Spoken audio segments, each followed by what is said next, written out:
E aí eu Tudo. fiquei pensando uma coisa que você falou, que queria só voltar nesse ponto, que veja bem, você falou do componente morte.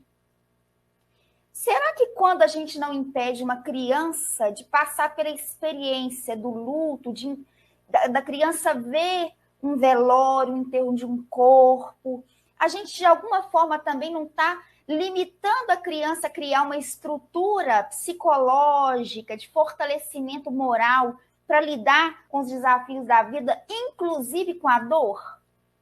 Porque eu acho que Sim, isso é um componente assim, que é importante ser abordado, porque às vezes o paizinho, a claro. mãezinha fala, oh, mas vamos poupar a criança. Mas a morte ela não faz parte do nascimento, não é um aspecto cíclico, né? O dicotômico ali, né? Porque tem gente que pensa que o contrário de morte é vida, né? Mas o contrário de morte é nascimento, não é vida. É, Então, exato. a morte faz parte do processo. Então, será que quando a gente fica com esse cuidado excessivo, a gente não está deixando de preparar psicologicamente um ser humano, Cris? Sim, Rose, existem dois extremos. O extremo da superproteção e o outro extremo da falta de proteção. Porque a criança, ela precisa sentir-se amada, ela precisa sentir-se cuidada, a criança precisa passar por algumas situações, porque o que acontece muitas vezes? Ou os pais, e é muito natural isso acontecer, porque nós não estamos aqui para culpabilizar ninguém. Sim. Porque, assim, o que acontece? Isso não é falado, criança não vem com manual, né? E eu sempre falo que nasce uma mãe, nasce uma culpa, porque as mães sentem uma culpa, né? E, assim, o que eu percebo? Que cada vez mais hoje os pais eles estão buscando informações de como modificar esse campo. Agora, como que era, como que geralmente a infância ocorre?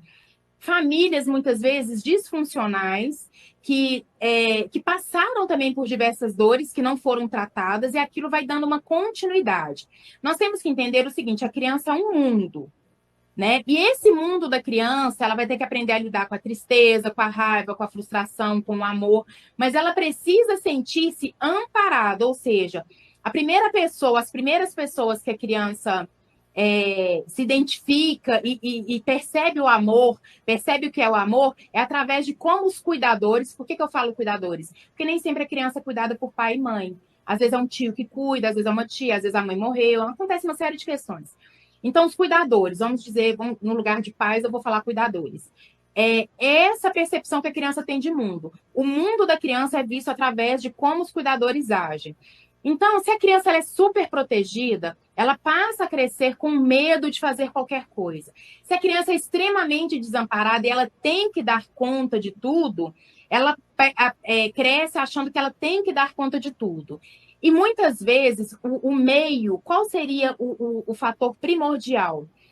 Filho, deixa eu te falar uma coisa, olha. Você está triste, entenda que a tristeza faz parte, eu entendo sua frustração, mas nesse momento é não. Ou seja, o não existe, a criança precisa se frustrar.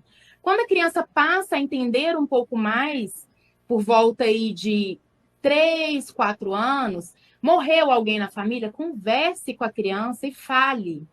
A criança, porque a criança vai saber que está acontecendo alguma coisa. E ela vai sentir de acordo com a experiência dela. Para ela, fulano abandonou.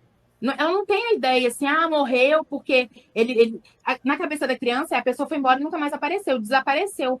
Mesmo que ela não toque naquele assunto nunca, na cabeça dela, o mundo se passa, ela passa a se comportar de acordo com como ela se sentiu.